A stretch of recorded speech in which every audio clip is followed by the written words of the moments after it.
producer extraordinaire, composer. He can't really sing, but he do a thing when he in a studio work. If you see him in one session, you don't think he know one singer. And what he is, he's constantly contributing to industry. And the next one, the good-looking one, a DJ, we call him Rassarella. You are sure to hear some kind of music. One time, me and him actually catch up in an argument because me say, I just Bob Marley when you play that session here though, with it down a trench town, rightly so. And to spite me, you know what he did? He just played Dennis Brown for the rest of the evening. DJ Rassarella, big up yourself and give thanks for joining this conversation. So I want to start with Ewan, because me did kind of afraid to start that topic here because, as you all know, I'm the Director of Marketing and Communications at the Adman College of the Visual and Performing Arts, which is still the first and only of its kind in the English-speaking Caribbean. I just got paid. So with that pay out of the way, when I saw the topic first and it said Babylon system, I got afraid. But like, what more work with government though? So I kind of wanted you to give me some context for this kind of Babylon. Who is really Babylon for those who might not know? Well, again, good thing everyone. It's a pleasure to be here. Really, we want to ask a question because there is a traditional perspective on Jamaican culture, Jamaican cultural expression, creative expression, where there is this feeling that you can't be government and legitimate in supporting expressions of culture. Or as practitioners, we must see government as the enemy or the people who trust.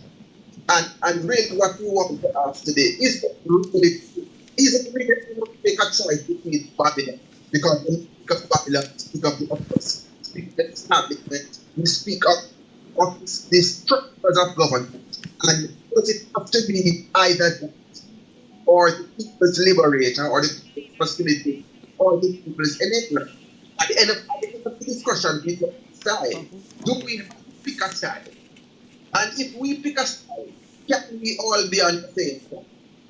Is it that of Jamaica, their government, as they're able to tap into, to properly exploit, and I know my colleague, sometimes my teacher, Dr. Hickling, Is it me about the but I want us to say, can we pull together the best benefits from our cultural expression, from our art, from our reggae music, for which we are best known in the world? Is there a way that we can do this Ewan, to benefit? Yes. I'm not hearing you very well, and I suspect the world isn't hearing. We're not hearing you very well, so we want you to go to a steadier spot in your fancy car. But we need to hear you, so we're going to come back around. I will try to find another location on the property, but you will forgive me because we are actually in production for one of our images. Forgive me, but I will make sure that I'm in a better place. That you're in a better place, and the good producer Nadia will tell me whether or not you are. You did throw to your teacher. I'm going to call her your teacher today, friend and colleague, Dr. Deborah Hickling. Deborah, do you think, why should government support the arts or the creative industries in general? Well, there are a number of reasons, really. The arts is a conscience, provide a conscience for a nation, and that has been for as long as there have been arts and as long as there have been governments. Mm-hmm. And I think it's important. It's important for a government to be mature enough to recognize that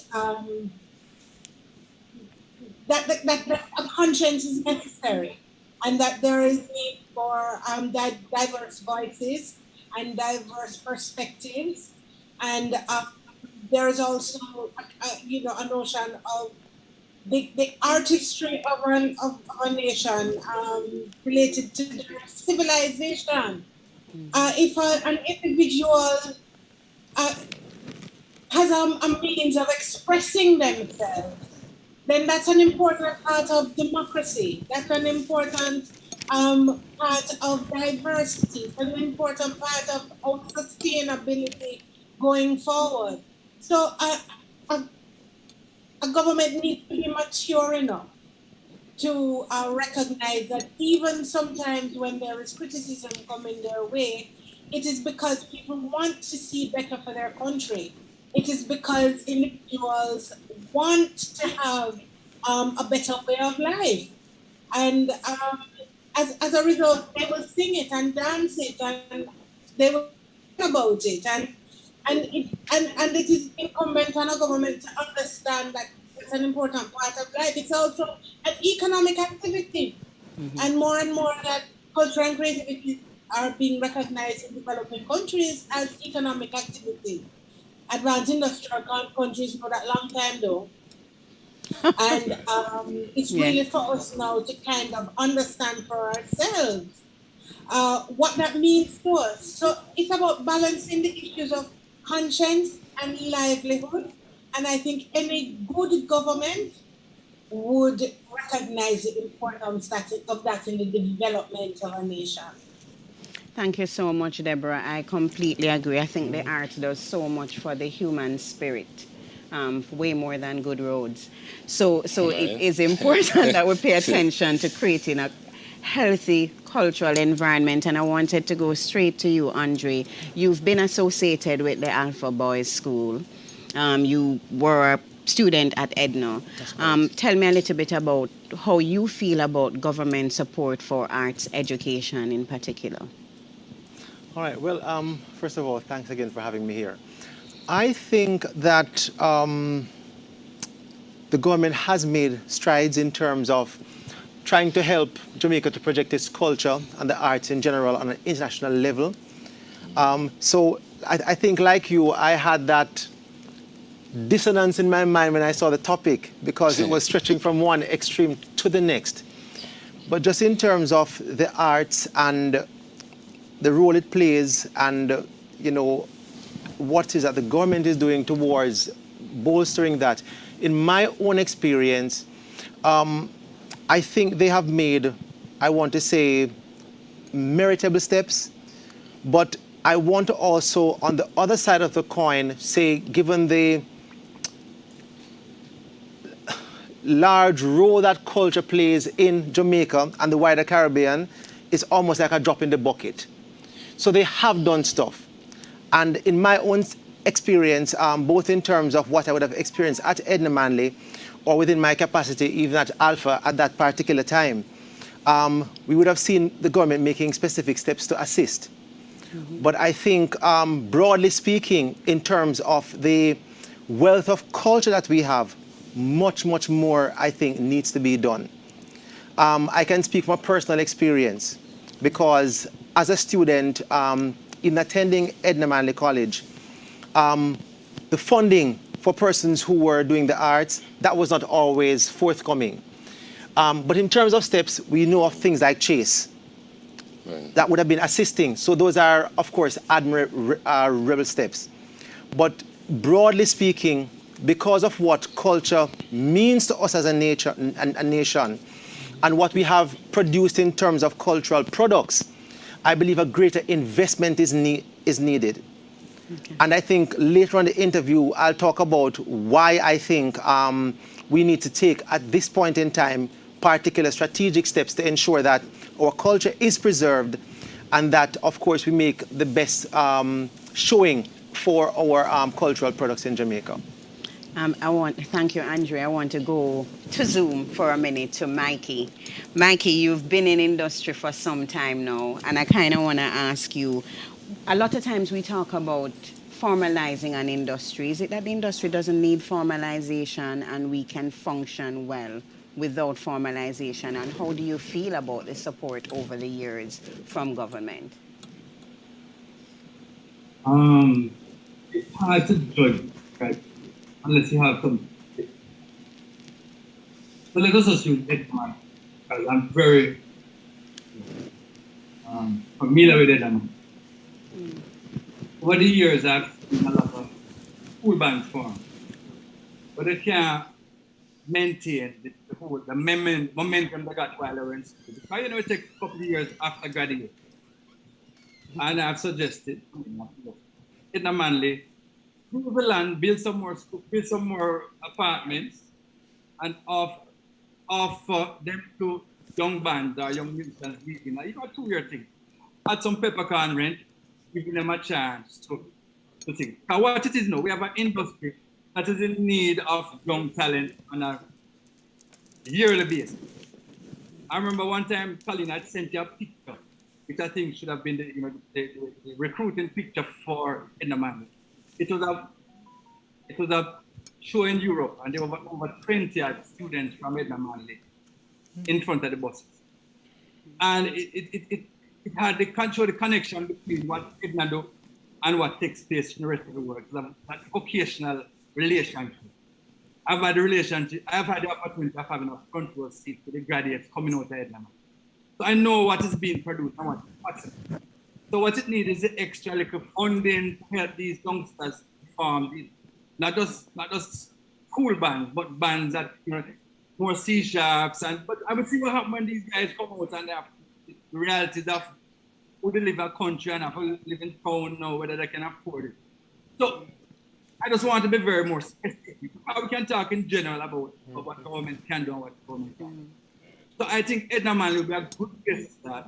We need a first-class studio because as far as the sound engineering is concerned, we're way behind the rest of the world. We're putting out all these wonderful musicians. We need to be putting out some great engineers as well. So we're doing token work. And we need to make the other step. Just to listen. Let us create this industry, this institution that will accept people from all over the world because of what we have to offer. Formalization comes with time. Those of us who invest money in a thing and want to make a profit, we're going to make some mistakes, but after a while we realize that, listen, we have to get the business straight, we have to sit down with the bank manager, we have to come up with a profit and loss statement, we have to do an account and all that kind of thing. But these things come when people start invest. And Jamaican music is not short of investment from the industry. You know what I mean? So, guided things, there's some other things that Edna Manley, I've always asked that Edna Manley do a course called music theory for producers, basic music theory for producers. So in other words, accept the relationship with the music industry, accept the role that you have to get, and aim to do some more. I'm happy the program is in association with Edna because it is such a crucial institution to the future of the music. Give thanks, Mikey. I think you do a better job at marketing than I do. Right. But some solid points were raised, though. And Neil, I wondered, you are a graduate of that space. Right. Tell me if you feel like you had enough support when you were a student, as it relates to the facilities that you were offered, and just any kind of support in terms of scholarship grants or any of those things that you think may be lacking. But this is no Edna Manley promo. Yeah, need to speak to the marketing committee after this. Right, but specifically, I would say I did benefit from some of the moves that were made towards me as a student. I was awarded a scholarship. It was the John Jones Memorial Bursary for persons who are rounded in the arts. It was a grant. It wasn't much, but of course it was something worthwhile. It was something to talk about. And there were actually avenues where some of the teachers there actually created like gigging platforms for students like myself and other students. So there is that kind of a support. However, there's more, like you said, there's much more that can be done. But I would definitely give a thumbs up to Edna Manley. And I think even otherwise in my career, a lot of things that, I've branched off into English language, like you said, and I must give even props to Edna Manley. It's a big promo for Edna Manley here. I particularly remember Mrs. She taught me use of English. Campbell.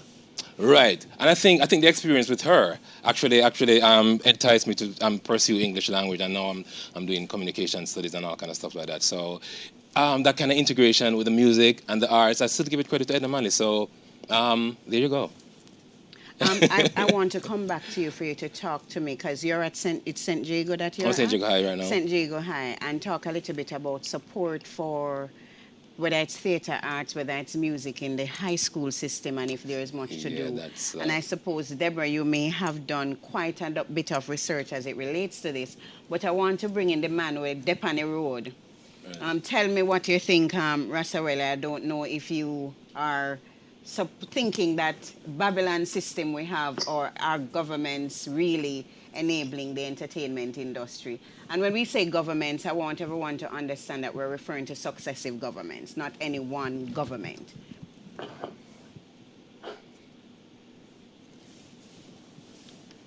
Rassarella, Yes. great. Yeah.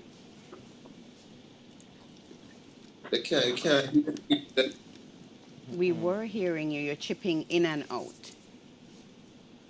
You wanna... It's chip.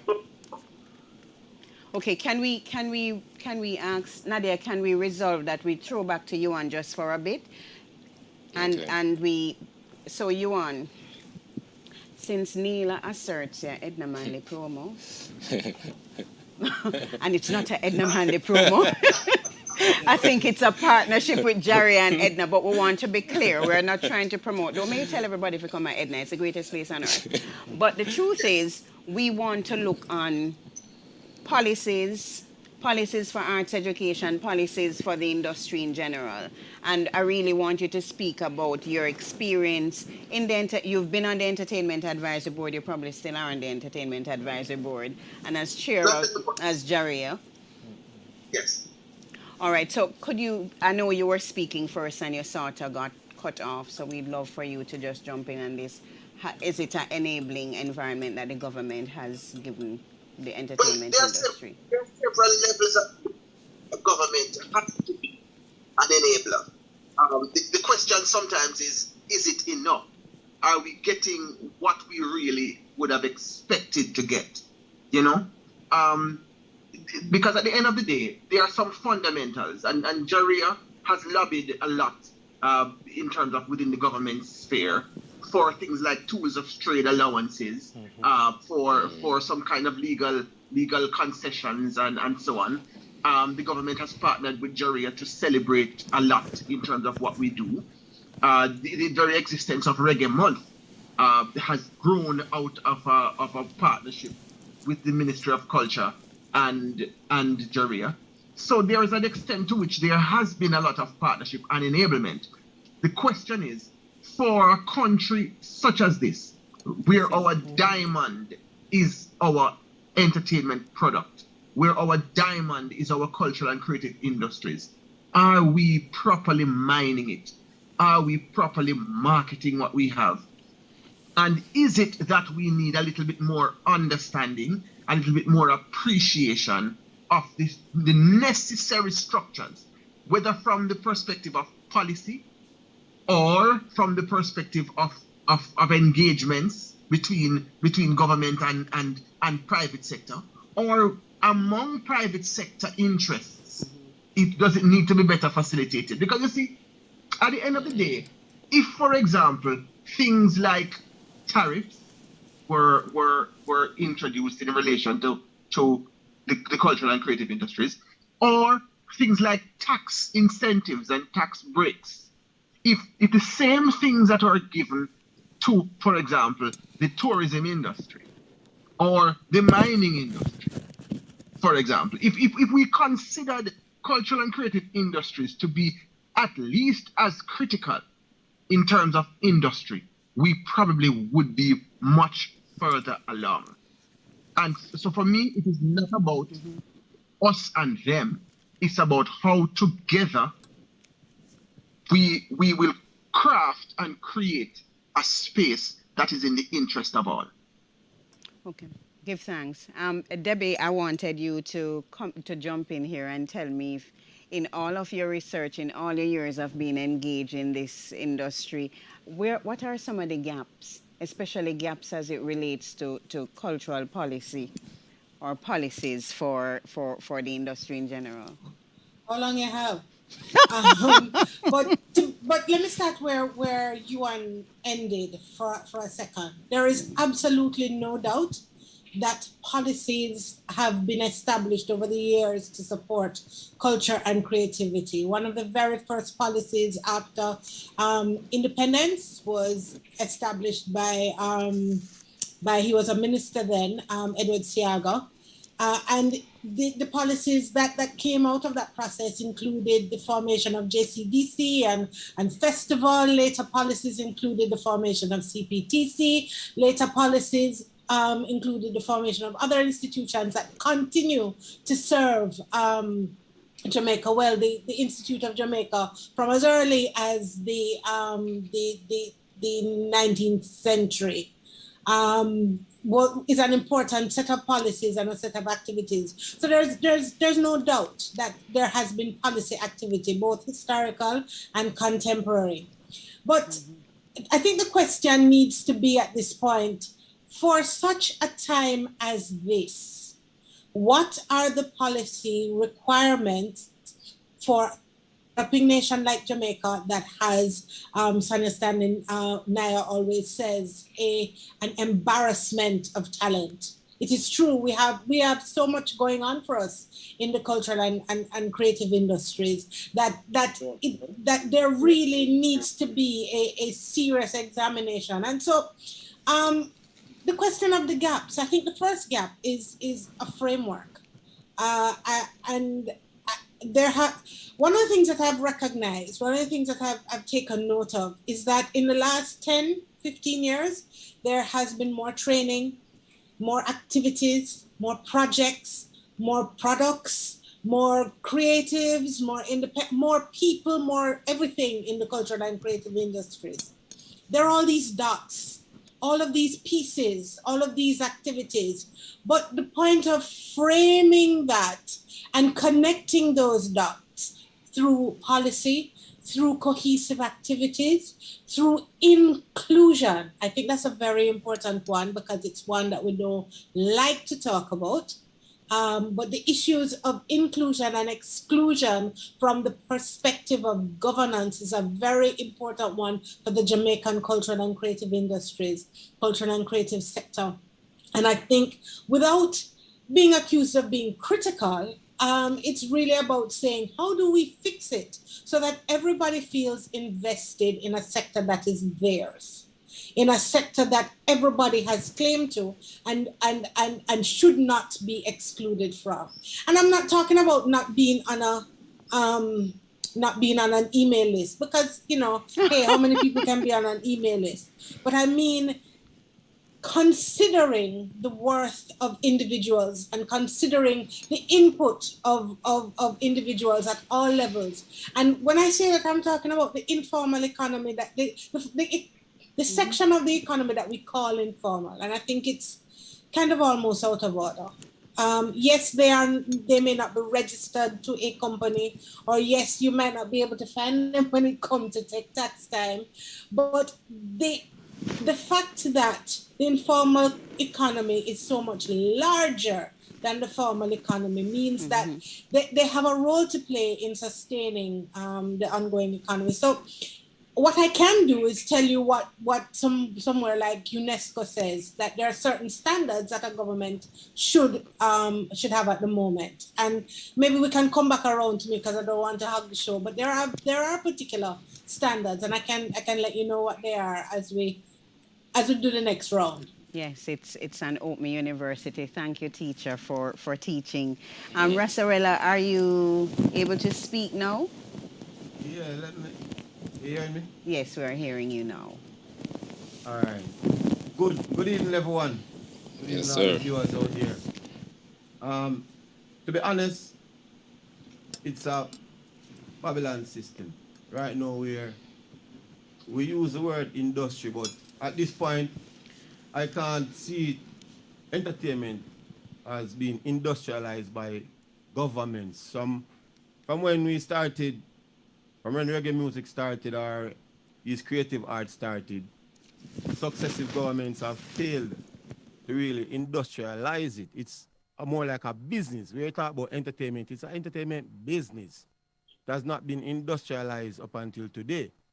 I mean, I hear about some of the moves that have been made, but they talk about industrialize, they're talking about quality control, they're talking about benefits, they're talking about a structure that will bring all the glory to those who are playing the music, all the glory to those who are singing the music, all glory to those who are taking part in it, the producers. You understand? From all levels, even you talk about where the relationship in terms of how the society view those who are in entertainment. Their earnings are not legitimate.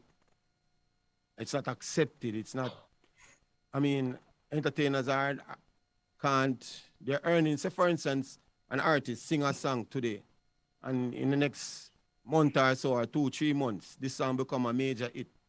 This entertainer now is been asked to do dub plates, like for sound system, and you have like million sound systems, over 1 million sound system out there. And for this entertainer to do dub plate, when he's collecting all this money, he can't go to the bank or any of these institutions as legitimate earnings. It's not accepted. You understand? And these are some of the things that shows that it's not yet an industry, because then where the government is concerned, the government could have had things in place so that this artist, quote unquote artist, gets on the registry. He meets certain requirements to sign up as an artist. Once he's acknowledged as an artist, then when he goes to do whatever business, once he goes to the remittance services or one of those places to collect money, and he puts his name and that his occupation is an artist, then there and then he shouldn't be blocked. He shouldn't be blocked to collect legitimate money. You understand? He shouldn't be blocked going to a bank to get a mortgage. Can't prove, just asking about source of income. The airlines doesn't ask persons who are purchasing a plane ticket their source of income. The hotels don't ask a person who is booking a room source of income. But yet still, when these entertainers goes to the institution, the banks, and the remittance services, source of income, this shouldn't have been like that. So up until today, it hasn't yet been industrialized so that we can have gain respect for what they're doing in terms of the creativity. And moves has to be made in that direction to facilitate the growth of individuals who might be inspired to do music or to be an engineer or to be a producer. You understand? So it's a Babylon system, and I think the government know exactly what to do. They know what to do, but just not doing that. I'm not talking about this government. I'm talking about where we are right now today. Should have been there from the 60s. You understand? We're like 50 years behind. We should have been ahead based on the achievement of what our music has done for brand Jamaica. Our music, if you go anywhere in the world and say, I'm from Jamaica, you say Bob Marley. Music. They don't say any other person. They don't call a prime minister name or whatever. It's Bob Marley. You understand? So the music needs to get more respect in terms of structure, in terms of getting it out of just being an entertainment business or a music business to an industry. You understand? Yes. Give thanks. That's how I see it. Yeah, man. Blessed love, Rassarella. For those who are just joining us, you're listening to a creative conversation on Reggae Open University. This evening, we look at government and the entertainment sector, Babylon system, or people's enabler. If I'm squinting, it's because I wear glasses. Forgive me. With us for this conversation, we have Mr. Ewan Simpson, who is the chair of JaRIA, Mr. Andre Adman, who is the acting dean at the School of Music at Edna College, Othneil Halliburton, who is JaRIA's education chair, as well as a musician and a teacher. Dr. Deborah Hickling is in Zoom with us as well, who is a cultural, Deborah, forgive me, communication and culture in development specialist. And we have Mikey Bennett, who is music producer, composer, musician, and singer. Of course, you just heard from Rassarella, why you on a total thing eye. because I didn't say thank you to the sponsors who make Reggae Month possible. The Ministry of Culture, Gender, Entertainment and Sports, the Chase Fund, VM Group, AutoSmart, M10, Mrs. Something when me can't say good, so me go 876 on the go, because me see that last night with the whole heap. M1, or not M10, M1, and I say a food me I think about is that time of day. Creation Foods, because me like things when I make, and there's one at Footprints Cafe, who've made Reggae Month possible. I did good. And of course, Starlight Productions. Thank you so much for always contributing to this. Rassarella brought up some things that I'd love for everyone to jump in on. He mentioned that there's no quality control. We have no structure. What is JaRIA doing? What are you researching, Debbie? What are you recommending for us to have these structures and some amount of quality control? We hear that people are trying to book artists, for instance, and there are no, we don't have no guidance in terms of who gets paid, what are they tiered. You have artists who get this and artists who get that. What are the standards in the industry and what do we recommend? Did I not mention Mikey Bennett? Mikey Bennett is also here with us, and we're going to start out with you, Mikey, and come back around to Andre.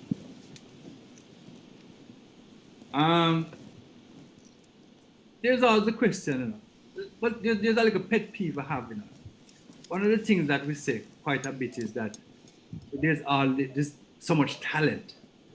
And I'd like somebody to tell me where all this talent is, because I don't see them. I have no idea. I have no doubt that talent exists in Jamaica. But I'm at a place where I'm expecting to see talent coming out of the woodwork. I mean, when I'm talking about talent, I'm talking about talent of the caliber that we show off about. I mean, we keep having to refer to the Bob Myers and the Shaggy Dennis Brown and so. The other set of talent that not coming through. And I think one of the reasons that we don't have enough infrastructure in place to discover them, to groom them, to train them. This morning I was watching the ice skating. And as wonderful as that is, after I saw the first person, I just figured there couldn't be anybody any better than this. But the person who was commentating, after the third person, I realized that there were standards of skating. There was a whole vocabulary surrounding the whole execution of what they were doing and the level of talent and I'm saying, how can we put our music? Can we put our vocalists into that thing? How can we get that vocabulary for the media, for the people doing interviews, so that when we describe a thing, so can the whole country know about this level of thing, that this exceptional level that we're talking about? And we know about running, because running has probably the best infrastructure. I mean, track and field has probably the best infrastructure in Jamaica, because we start from prep school and we start doing it, and people keep scores, and we know and standards are set, and it's probably a little easier because we run fast and we jump higher. We need to set these standards for our music. What is a great singer? What is a great bass player? Why do we call Ron? I mean, Ewan a great drummer. What is it so special about a drummer that make him groove? What is all of these things?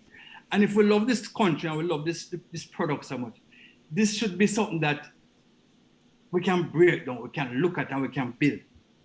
I am alarmed, and I hope other people in the industry are alarmed, that whenever we're celebrating this wonderful music, we have to go back. We have to keep going back to the certain people. The new set of people that coming forward too, the people that we still need to discover. Mm-hmm.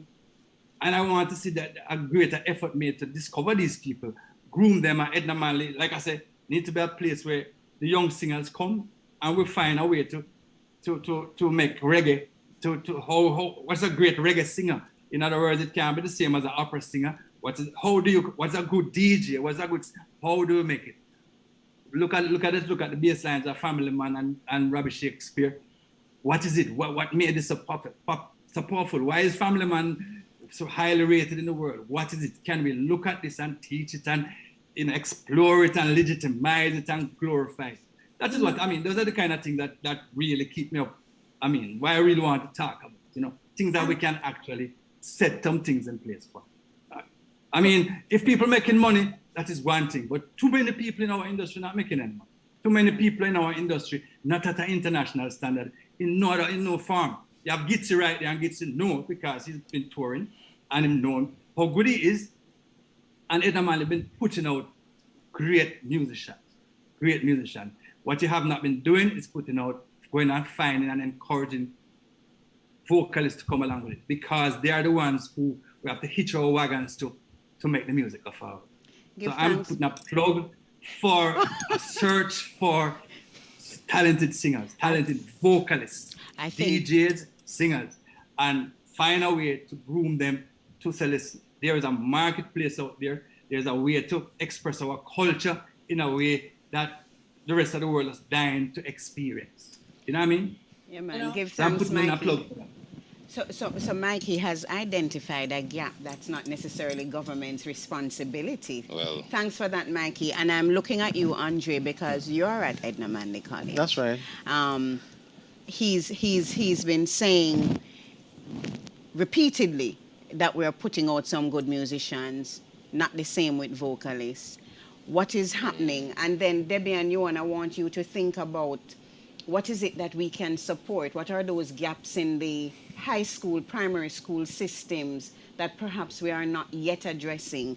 So, Andre, I want you to tell us what's the real situation at Edna Manley College. Why someone in industry like a Mikey Bennett, who uses our graduates, would say that where is this talent that we are so embarrassed about, that we have so much that it's embarrassing amount of talent? Where is the talent? What is happening at School of Music that is not fulfilling that gap in the industry?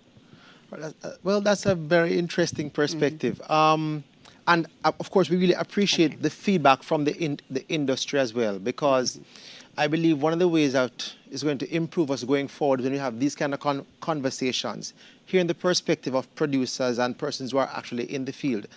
I think rightly said, though, it's that we also have at the institution. What you find is that as soon as the singers are able to hold the lines properly and the harmonies, by the second year, the industry grabs them. And oftentimes, we don't have the sort of time that we need to groom them properly. I think out of a conversation like this, a real bigger conversation needs to happen in terms of partnership. Because I know Mikey knows this too, because what I know of the college is that many producers and industry personnel, they come to Edna because of the quality that exists within the institution. But I think sometimes we also shot ourselves in the leg. In that, like I said, there is a need in the market for supporting vocalists. But in terms of also giving artists the time to build, to go to a point where they can go on a solo act. I think sometimes because of, well, financial needs too, and I did mention that, maybe if there were greater opportunities for students to be funded, then they'd feel more inclined to stay the course within the context of the institution. I think, as you also mentioned in terms of singers coming out as well, and I know a lot of our singers are mainly the females. And I think also the industry itself also, in some instances, has not been very friendly to females. So that's another part of the equation. The typical person in the industry knows if I'm a female singer, it's going to be harder for me to break in the industry. I think we also have to look at that kind of dissonance that exists and that reality that they have to face, to have them know that there is a possibility for you to break it very big on the scene and to be very successful without having to lower your standards. And that's a whole other part of the ball game. And the women in music conversation is a whole other conversation. But I just want to say, though, I do give credence to the point that Mikey is saying, that much more needs to be done to own the talent so it reaches to a point where it's no longer a diamond in the rough, or we don't just see them as playing a supportive role. My last point, I know Mikey says that we have lots of wonderful musicians coming out. One of the things that we also have a problem with at the college is the fact that many of them that come out and support the music, they also do it in the sense that they're playing background as well. And we don't see the pianist taking the forefront on the stage. You're going to stick that point, though. Yeah. You're going to stick that point because the producer's in my ears. Okay. And there's one thing I'm going to commend JaRIA for, with all my biases of being a member of JaRIA for so many years. But one of the things is that JaRIA has always ensured that women are showcased during Reggae Month and as much as they're having an event. Another thing is the showcasing of new and upcoming acts. It's not about hype. It's always showing new talent. So Andre, yes, Mikey, look, if this is a talent. So JaRIA in association with the Bob Marley Foundation did an IG promotion inviting new and upcoming or fresh out of the block artists to vie for a space to perform here. And this evening we have one of those, Mikey, me hope. Me can't remember what the person named Nix. I think Nix is performing this evening, so we want you to show some love. And yes, Mikey, don't critique. Critique off air. And for those of you, my granny say, if you have nothing good to say, don't say anything. Put the comments and make sure that it's pleasant. Give it up for Nix. Right?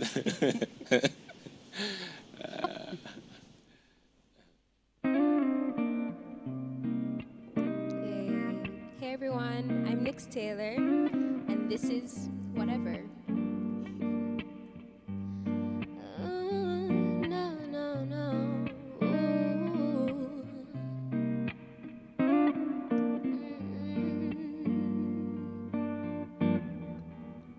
Hey, never turn your eyes away from the bigger things of life, and always do what's right, and just follow your inner light, because the things of the world, the things that we don't deserve, they are cruel and it hurts inside, and it pains my heart to the truth of you.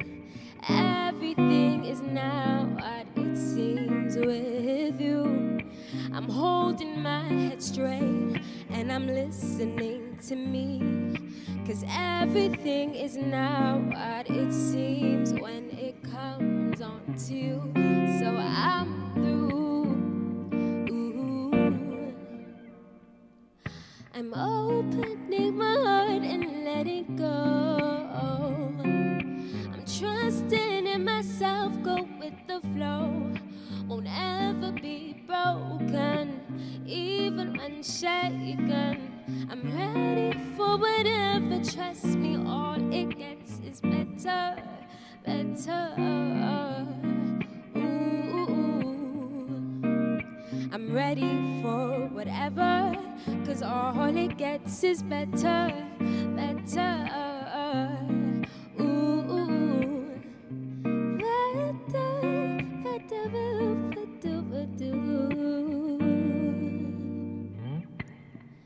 I know the world around you seems hard sometimes.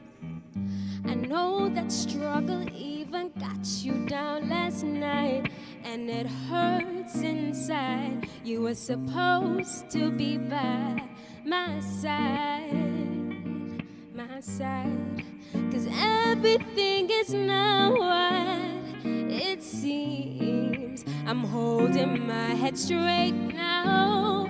Believe in listening a word now. Beg you please, in listening a word now. Beg you.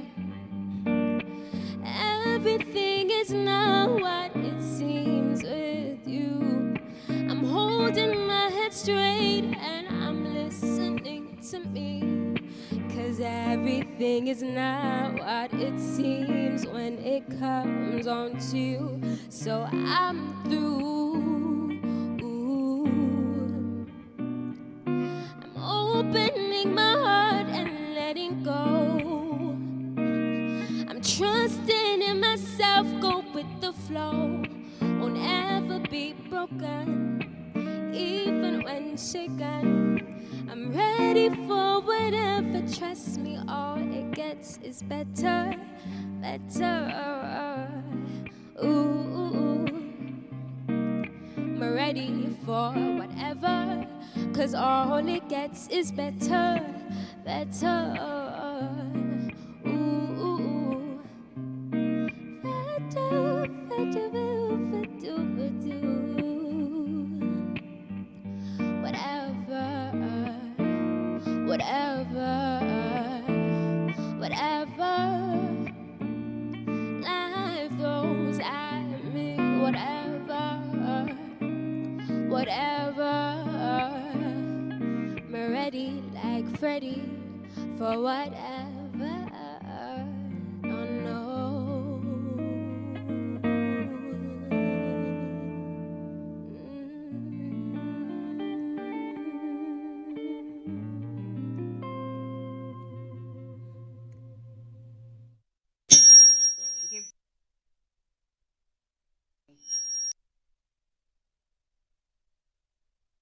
Give me a hand. Out of 10. 8. Mikey's thinking. Andre, out of 10. Mikey mark hard. I'd give her an 8. It's a good performance. I mean, there are things to improve, but I think it's a nice prospect. Mikey, you never hear me ask you something? Here what excites me now is if there was a program at Adman that I could have said, just plug in this young lady and we'll know in 2 years when she come out. We're going to find out, you know, a talent All right. that we can Well, say. Ewan, you cannot say murder on these platforms. Give thanks, Mikey. I'm receiving.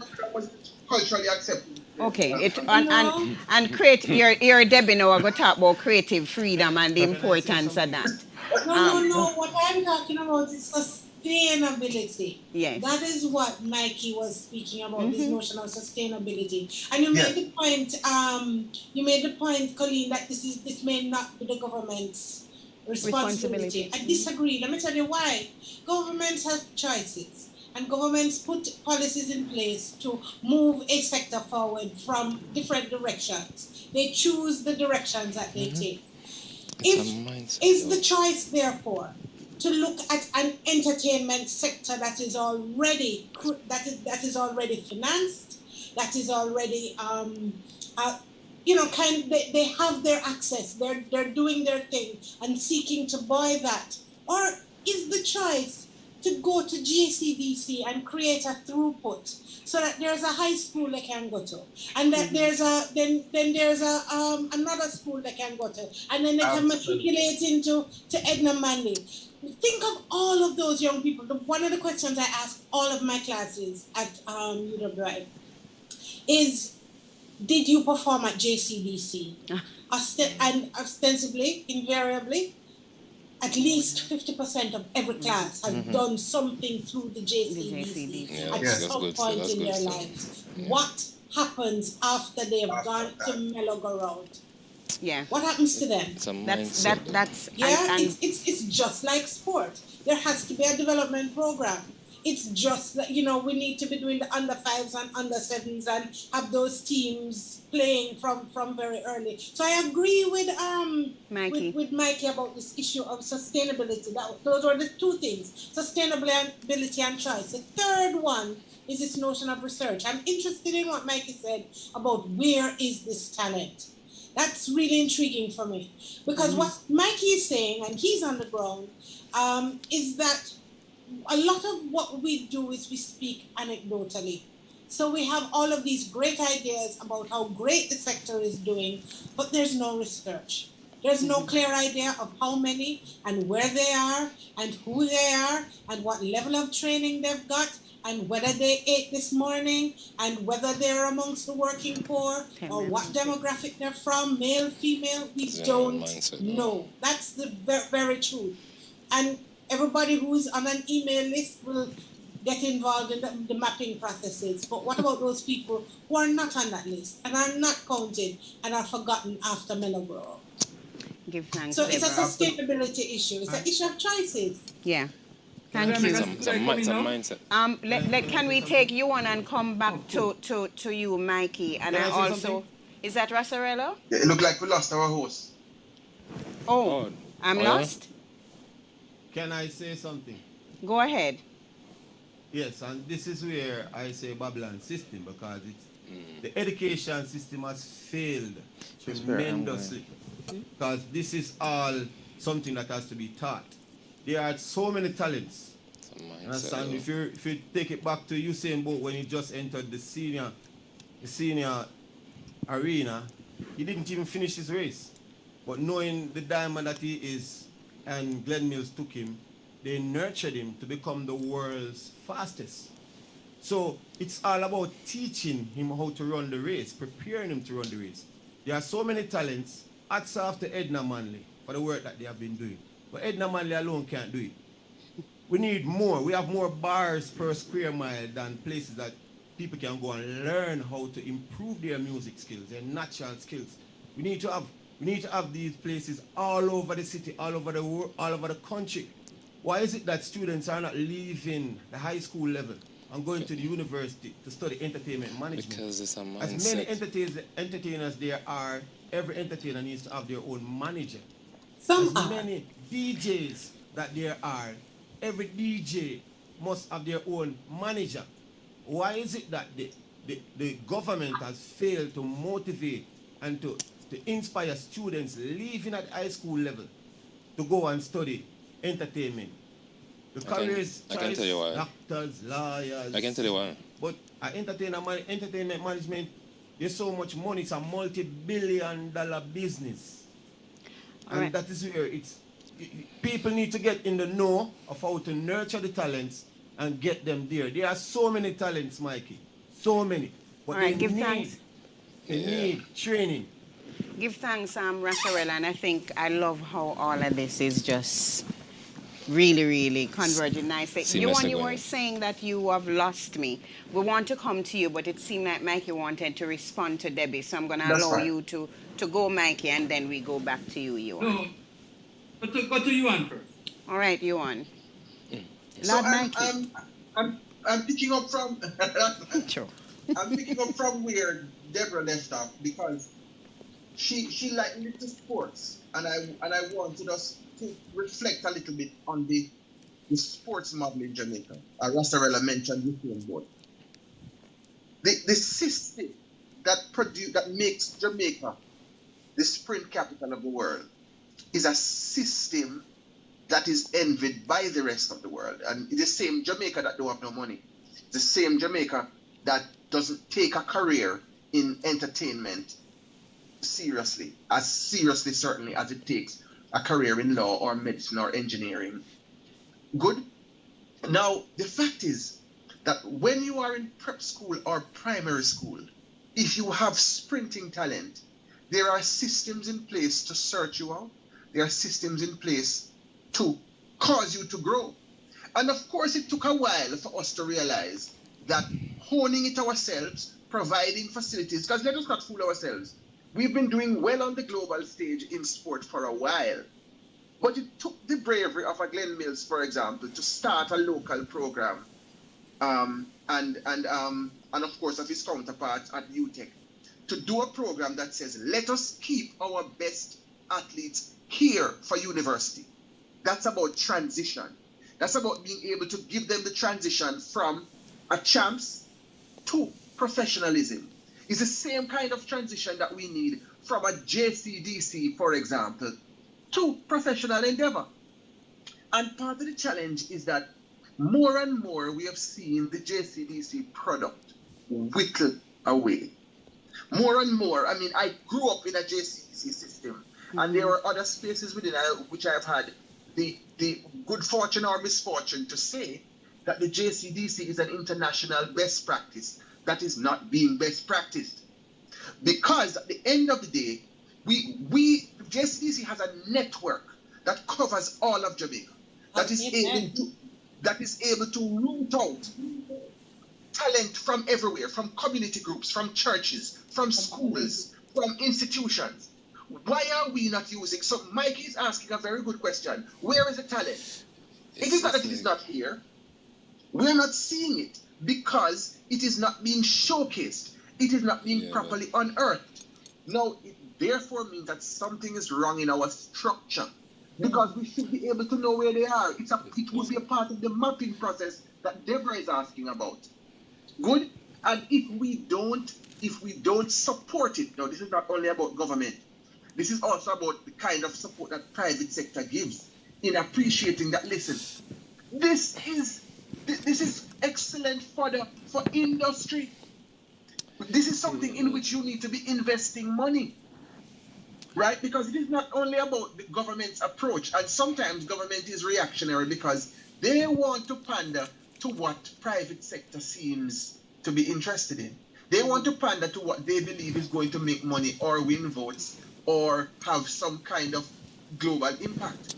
Now, somebody needs to make them understand that Jamaican culture has to be it is so much our low-hanging fruit, and at the same time the root and the tree, that it just is not making sense to me how we're not seeing it.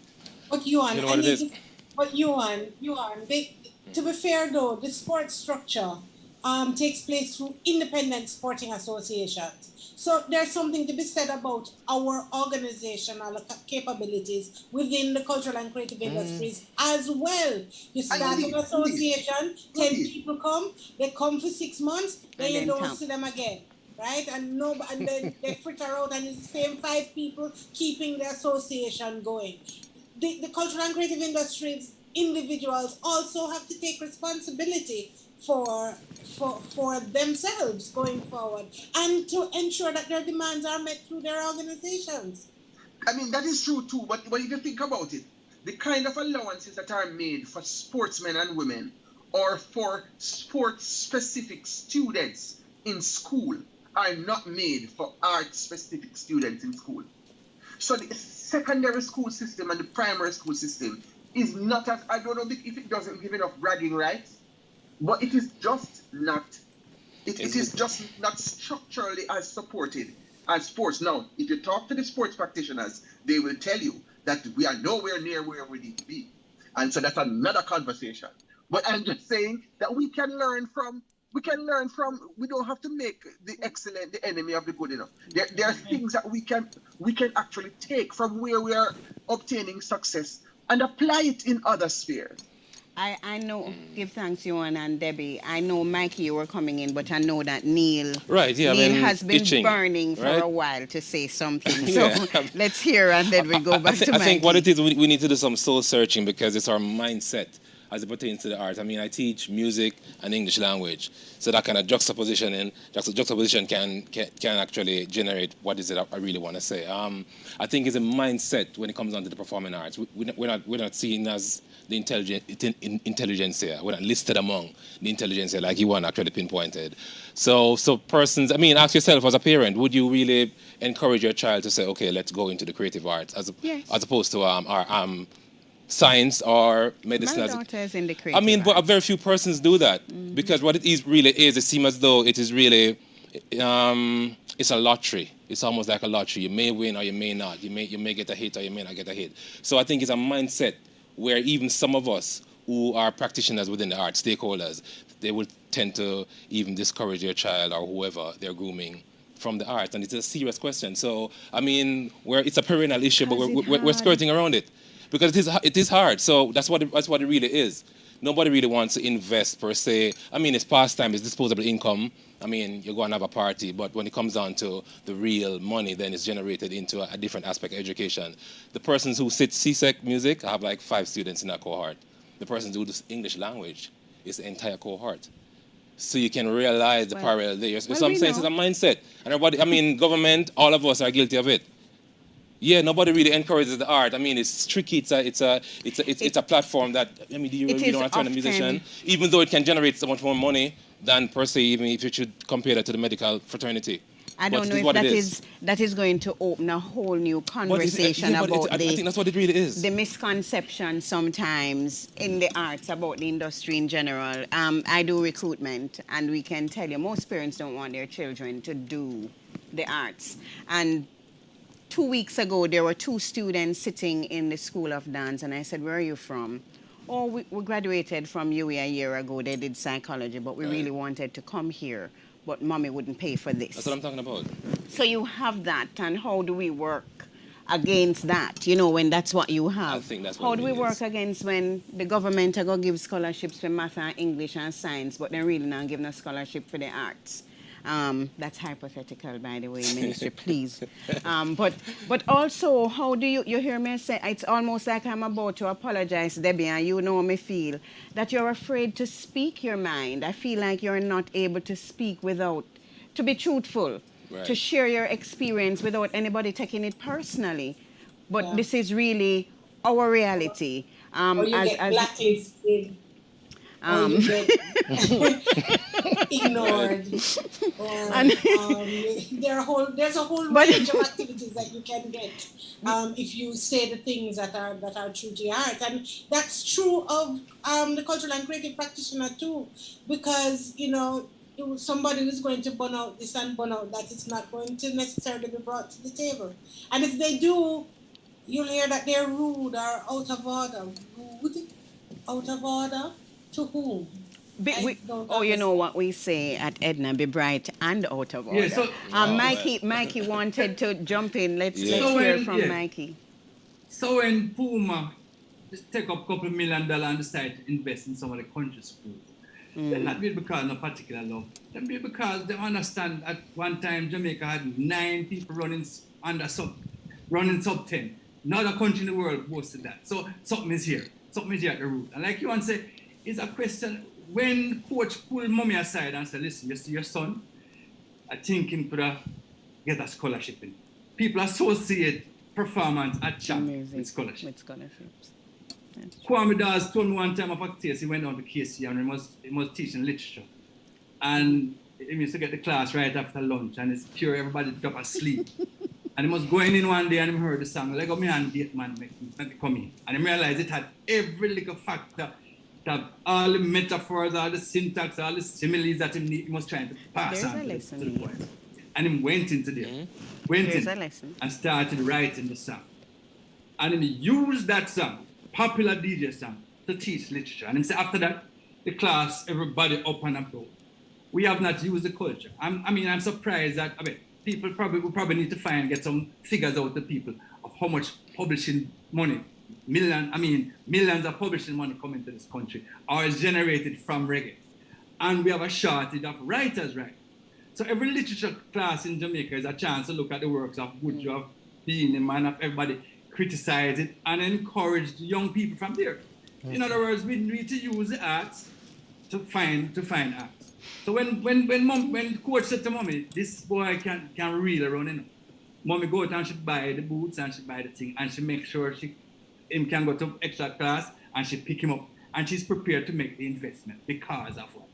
Because there are some standards set. Because coach is in a position to say, this boy have the kind of talent that can make it. Our high schools need to be one of the places that can start identifying some of the talents that can go into the arts to create money.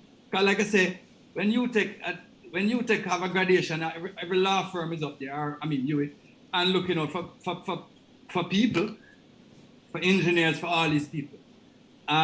We need to find some place that we can go. Those of us who have a set up investment, waiting on talent to come in. And then the other thing is that we need more than one Edna Manley, our feeder program for Edna Manley. Somebody with talent shouldn't need to take on the stress of coming into Kingston to further them things. So there should be at least 3 in the 3, counties, Khan and Middlesex, and say, listen, government want to do this. Here is a thing. Do exactly like what Puma did and what all these other sports things with. Go into these because schools don't open eyes and say, listen, here we're building a gym for you because and churches can produce so with little bit of input up. Correct. The churches are producing them dime a dozen. Exactly. When I used to have to go to 1,000 funerals, 2 funerals a week. And when you go to some of the funerals in the country and you see some of those individuals, they are playing by ear. They are, they're picking up the keys, their levels of harmony. It's just remarkable. It really is remarkable. But there's no throughput for them. There's just really nowhere for them to go. Okay. That is why I say the system, where the government is concerned, the education system needs to In Japan, reggae is a compulsory subject in Japan, Don't know how much you know that. Reggae. So, say for instance, music teaching high school, and you have a first class music room that has a diverse approach to teaching music. Students would be inspired by just going to music class because of the state of the music class. When you look in the high school level, the teacher, you might have a piano that's not working properly. Or not. You understand? Yeah. So once we can stock these music rooms with first class equipments, because one of the reasons why we can have a Usain Bolt is because the same surface that they're gonna run on internationally, the same surface they have in Jamaica. You understand? They have a Chevron. They run on the Chevron weekly. Every week a track me keep in the stadium. Or you can go to GC Foster, or you can go somewhere else that has first class surface for them to train on. So once we can get the education system going, where students are motivated by the look and the appearance of the classroom alone, they would go and would produce more. You understand? Education needs to look in that direction. Give thanks, Rassarella. So we're speaking about a lot of things because he's just talking about accessibility, infrastructure. Most of us can remember our music rooms in high school was like right on the stage in the auditorium for those who were lucky enough. Even at Edna, when Mikey said we need more than one at Edna, it is true. There are students who are coming into Kingston and can't afford. It's not just the school fee, it's also how do you live, as opposed to having access closer to home where you could stay home and go to school. So sometimes when I hear, we have a lot of pretty things happening, and I tend to look around and say, this event looks pretty, but what? What next? And I want to say to them sometimes, give me one nice music hall, no, give me some more studios for students to train in, and whether or not you're going to build out even beyond Edna into other institutions, tertiary institutions. But this is a gap now, my lovely panelists, and I'm very conscious of the time. It is 7:12, and I know wherever Lenford Saman is, him saying it's 7:12, and then better know so they must finish at 7:30. So I would like for us to go around the room in Zoom and here to talk a little bit about, do we need to reshape policies for these industries? How do we fill some of these gaps that we're bringing up? Deborah brought up sustainability. We brought up choices. Rassarella brought up accessibility. Mikey's talking about research and training, finding the talent. Debbie, it's important when we talk about research, a lot of times we talk off the top of our heads. It is so true, especially in this industry, to the point where we are not able to even account for what the industry really is valued. So Deborah is on the screen, so we'll go with you. We go to Mikey Bennett, back to Ewan, Simpson, Rassarella, and then to the two gentlemen who are on the set with me. Last words. I like the position of mindset, and it's really, I think that's where it starts. And I think the gaps start in a clear and concise direction. I am intrigued by your notion of the issues of events. Policies are not events. Policies require events sometimes to see them through, but the policy comes first. And the policy is the thing that kind of happens in a very dark room and takes a lot of thought and a lot of work. And it's very private and very quiet and not public at all. And I think there needs to be a lot more of that kind of framework setting, process of putting the pieces together. There's a lot happening, but it requires now a framework to kind of move it forward that has the issues of sustainability, that has the enabling environment, that has all the issues that's the job of the government, to pull the pieces together in an inclusive fashion, in an equitable fashion, in a competitive fashion, so that everybody gets a chance to earn from the activities that are happening.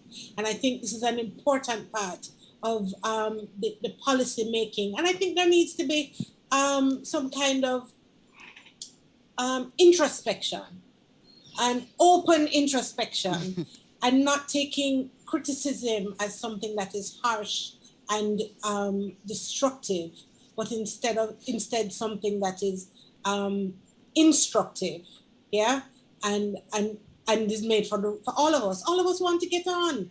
All of us want to get on. We do, and that's why we say what we say and do what we do. Thank you so much, Deborah. Mikey. Yeah, I mean, I don't want to leave off for the Edna Manley thing, because I think sometimes we can get caught up in all of the policies. That is not my feel. My feel is I know what I got from Edna Manley, and I know what I'd like to continue. And I'd like to see Edna Manley make an effort to find a program geared for reggae singing.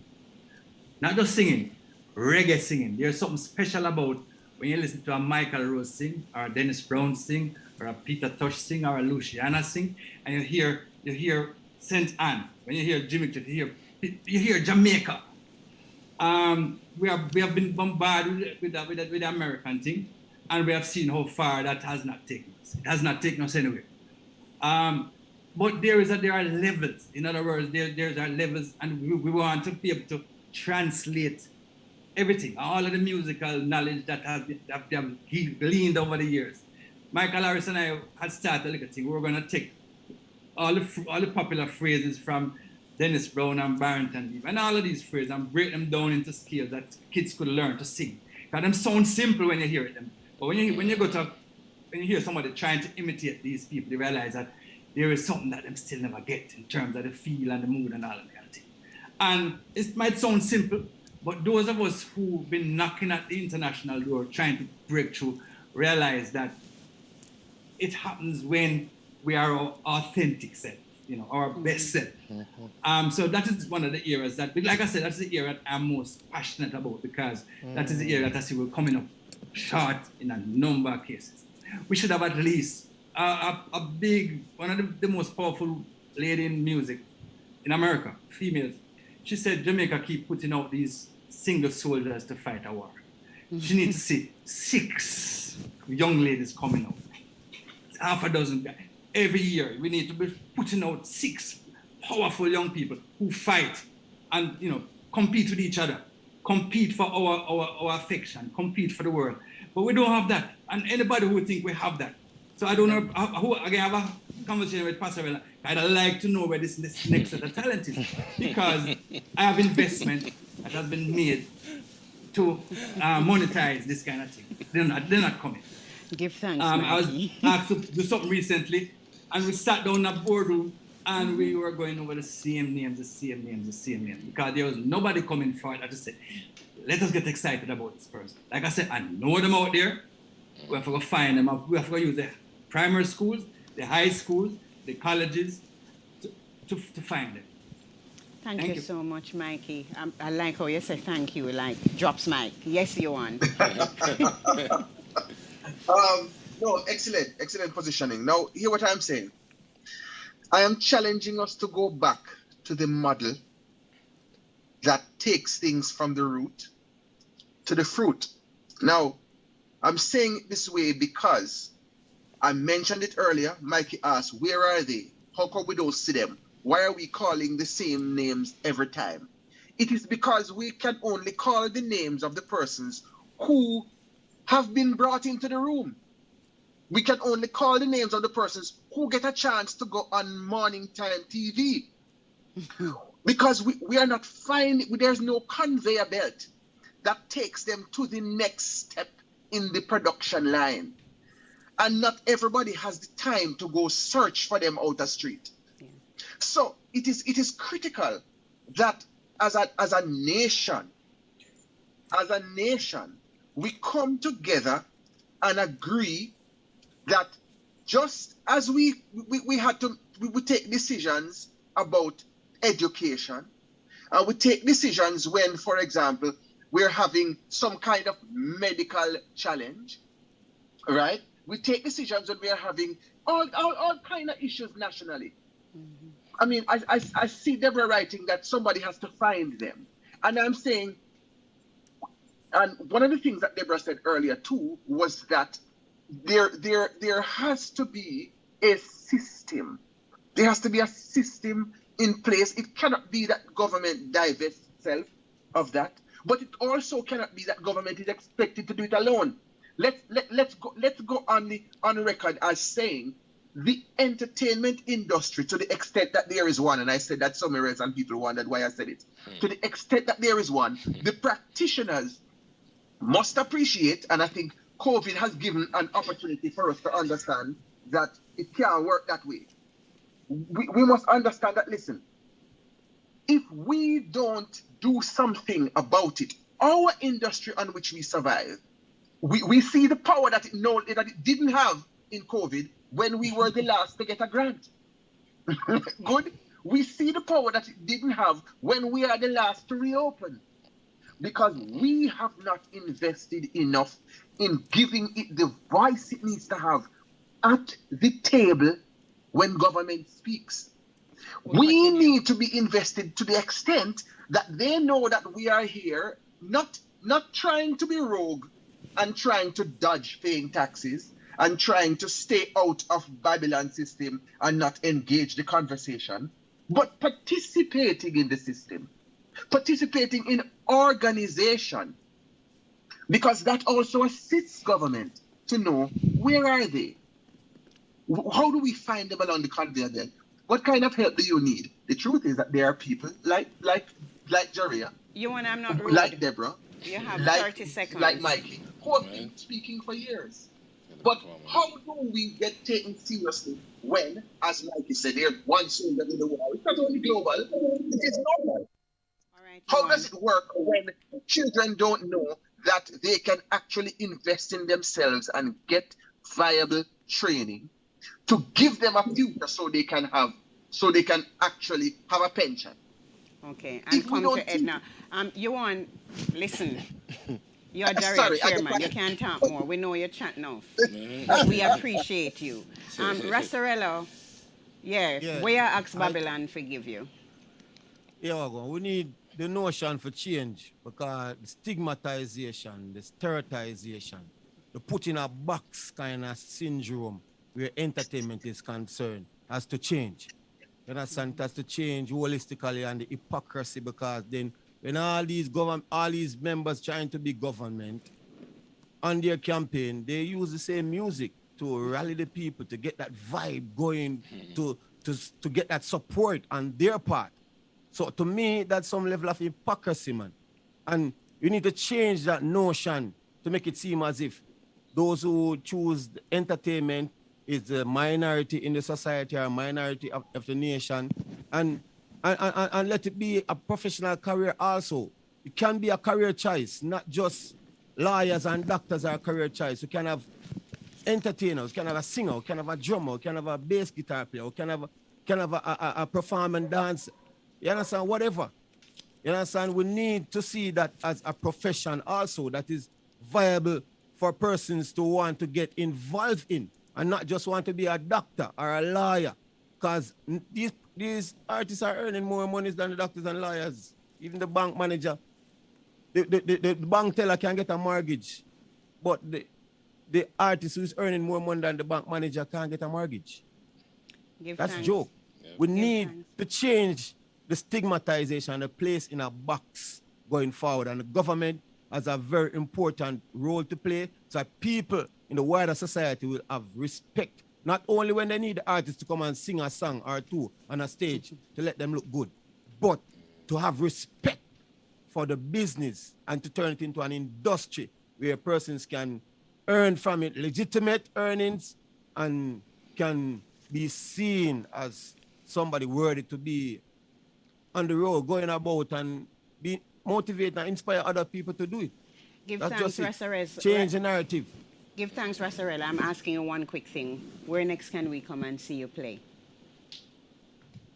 You have 5 seconds. You say? When we can come and see you play? Well, right now, a COVID are keeping us, so I'm actually streaming only. Right now, I'm doing streaming. I'm getting ready to do a stream called Reggae Relay on a platform called Twitch. People, Jamaica, you need to get in line with Twitch.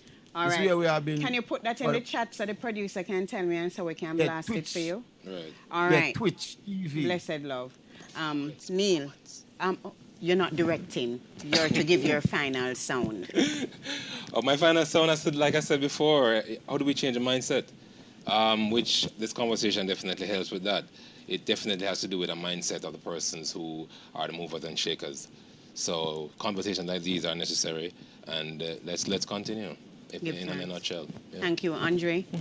Well, I think one of the biggest things that we need to do, I should say, is a coming together outside the conversation. I do agree with the policy from that perspective. I think a coalition should be formed for both arts and entertainment. I think given the value that has for the country, that the coming together of minds has to happen and the policy has to put in place. So for example, Jamaica would have seen the challenges within education and they made an education task force. It is that kind of national consciousness to say, we need this to change.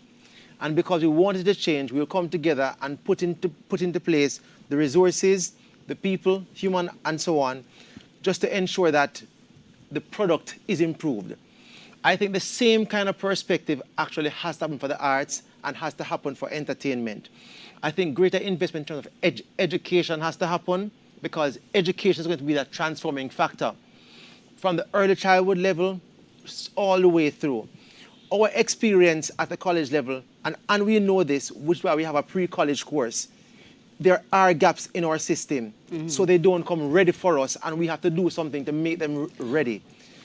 I want to say something very quickly. May I go cut you? No, that's what I have to say, because I want to fix it on stage. Mikey, I want to extend to you an invitation. Your passion is strong. Hello, Mikey, I'm a good friend. Mikey, me talk to you later. May I call you? When I drive home and we talk, Andre, stop. We want to thank all our contributors this evening. Deborah Hickling. Deborah, big up yourself. Thanks so much for being so gracious. Me know you left your class and come. We appreciate love you. Ewan Simpson, you can come out to your car now and go participate in this something properly. Give thanks. Rassarella, we will see you online in your streaming. Thank you so much for joining and sharing. Mikey, you know it go. You're my people. Thank you for your honesty and your authenticity. Neil, thanks a lot for doing more than being here. You know you've been behind the scenes. And thank you, Andre. It's been wonderful. You're a wonderful colleague to always be with. And guess what? Them never tell me I'm going to perform. But this Leopold is going to perform now in the same competition we mentioned earlier on to close out, not really close us out, but we're going to see a performance and then we'll do our close out in a little bit. Ladies and gentlemen, let's welcome Leopold.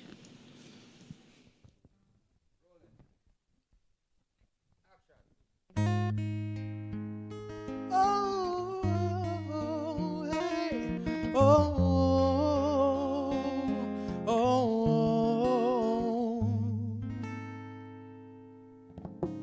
baby, you got my heart in pieces, and I know it's hard for you to trust someone you barely know, baby.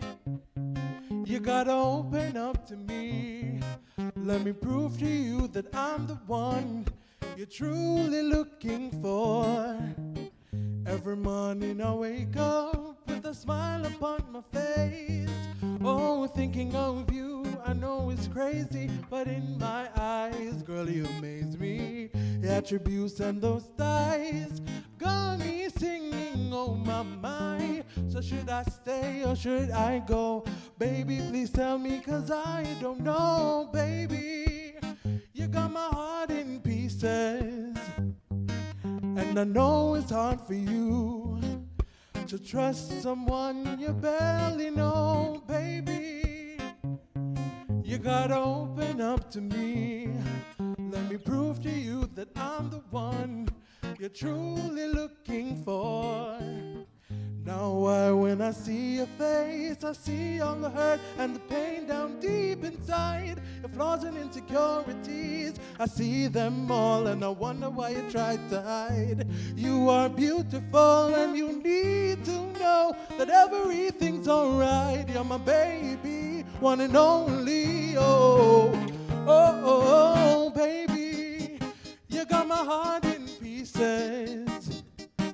And I know it's hard for you to trust someone you barely know, baby. You gotta open up to me. Let me prove to you that I'm the one you're truly looking for. Open your eyes. Why don't you realize that I may be the one that you need, baby, please. Look to the light and the answer you'll find, baby. You got my heart in pieces, and I know it's hard for you to trust someone you barely know, baby. You gotta open up to me. Let me prove to you that I'm the one you're truly looking for. Oh, oh, oh, yeah. Oh, oh, oh,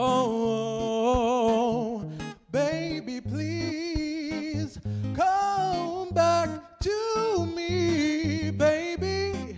Oh, oh, oh, baby, you got my heart in pieces, and I know it's hard for you to trust someone you barely know, baby.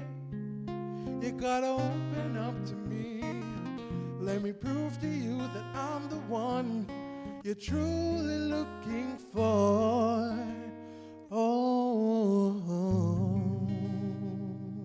So much, Leopold. Thank you for participating in this wonderful competition that JaRIA, in association with the Bob Marley Foundation, did for Reggae Month 2022. I saw the faces of Mikey and Andre, and they think that some little off-key business that go on. So, Leopold, wherever you are, you may go on to amc.edu.jm and sign up. Give us a link, give JaRIA a link, and we will take up Mikey's challenge of finding these young people and see what we can do. And yes, challenge some people in corporate and government. If they can't afford it, you will assist them somewhat. We had a great conversation. It's a conversation that we have to continue. It doesn't stop. Government and the entertainment industry, we've been given some challenges, some great points have been made. We want to make the industry sustainable. We want to thank all our presenters. I named them before: Dr. Deborah Hickling, Mr. Ewan Simpson, Mr. Mikey Bennett, DJ Rassarella, who you can catch at 9 o'clock on Twitch. Rassarella is Rassarella. He's going to pay me for that, by the way. And, of course, Mikey Bennett, who we just heard from. Neil, Othneil, Halliburton, teacher, is here. And Andre Adman, thank you so much. It has been my pleasure. My name is Coleen Douglas. I want to grow my IG. Please follow me, CD Right. Publicity. And please follow JaRIA Entertainment on all platforms. And Edna College, I can't all say you it too, but you know it is. On all platforms at Edna College, IG, Twitter, and Facebook. Thank you so much for this opportunity. And we move, what we have next for Reggae on TV? What's going on next? Reggae Stories? What is happening? Lenny, big up yourself, yeah, my friend. We will next week we have a conversation. The last Reggae Open University, and guess what them are going to talk about? Fitness. Fit in this rat race. Staying fit in Mental this rat health. race and looking at mental health. So it's not about the hot body people who are here, but it's also making sure that we have good mental health. Have a wonderful evening. Drive safely home for those who are going to go home. And we will see you next week. And stay tuned to Reggae Mon TV.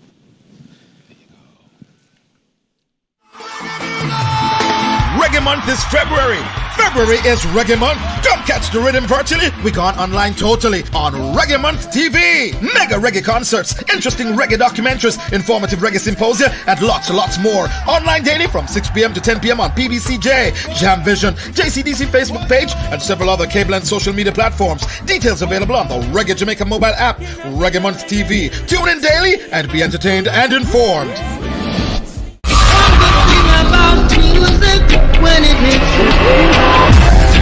Do you have the Reggae Jamaica mobile app on your phone? No? Well, you could be missing out on news, views, interviews, events, and so much more about the impact of reggae music across the globe.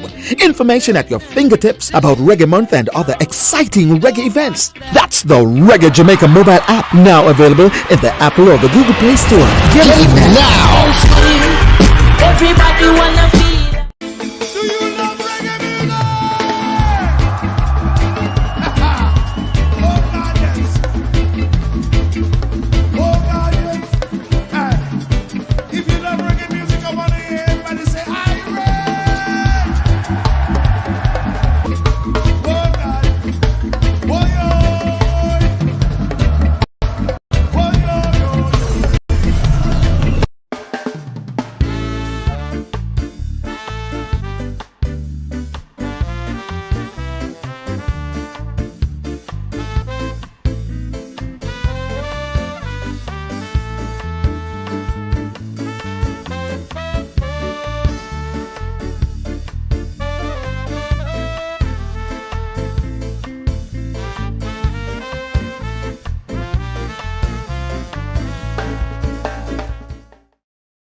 Jah is my life and my strength. So whom shall I fear? He is a shield upon my right and my left hand. So of whom shall I be afraid? Jah is my keeper. Peter Tosh's baritone repeating the words of Psalm 27 is a solid message to the world. No matter who you are, whether you're Christian, you're Rastafari, you have a sound belief in the power of the Almighty. The song is among the hymns of the Anglican Church, sung to the rhythm of reggae. Reggae is our sound. It is our soul. And when we praise in reggae. Good evening, ladies and gentlemen. I am Nadine Blair, and I'll take you on a journey tonight. A journey that will make your heart sing with joy. A journey of reggae praise. From its inception, Reggae Wednesdays has celebrated Jamaican gospel, and this night is no different, except that we're presenting it virtually. We invite you to give praises with us wherever you are, because we have so much to be thankful for. Talk truth. We are thankful that we are here this Ash Wednesday to celebrate a gift, a God-given gift to this nation and a gift to the world. It named reggae. The Jamaica Reggae Industry Association is a non-profit organization dedicated to the preservation and promotion of Jamaican music and entertainment. We invite all artists